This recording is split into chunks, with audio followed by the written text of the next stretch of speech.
USA ने Venezuela पर attack करके वहां के प्रेसिडेंट और उनकी वाइफ को उनके बेडरूम से किडनैप कर लिया है और वेनेजुएला पर कब्जा भी घोषित कर दिया है। पर क्यों?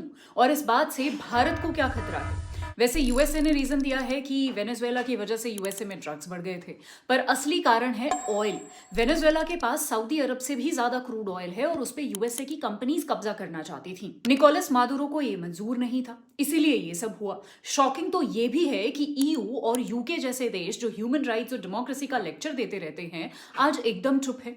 यही काम अगर किसी एशियन या अफ्रीकन कंट्री ने किया होता तो अब तक पता नहीं कितने सैंक्शंस, इमरजेंसी मीटिंग्स और बैन्स लग चुके होते। और यूएन तो शायद कोमा में है, इसीलिए वो सिर्फ निंदा के अलावा कुछ और नहीं कर पा रहा है।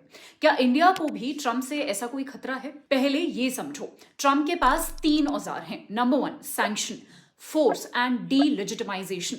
इंडिया पर यूएसए सैंक्शंस ऑलरेडी लगा चुका है, फोर्स वो यूज कर नहीं सकता, और democracy index, human right reports etcetera से वो हमें डीलेजिटिमाइज करने की कोशिश सालों से करता आ रहा है। इंडिया को वेनेजुएला से समझ जाना चाहिए कि जब ट्रंप की स्क्रिप्ट को कोई देश नहीं मानता और डोमिनेट करने की कोशिश करता है, तब ट्रंप को प्रॉब्लम होती ही होती है। तो इंडिया को रिएक्ट नहीं, बस प्रिपेयर रहना चाहिए। I also want to know that what do you think about Trump and USA?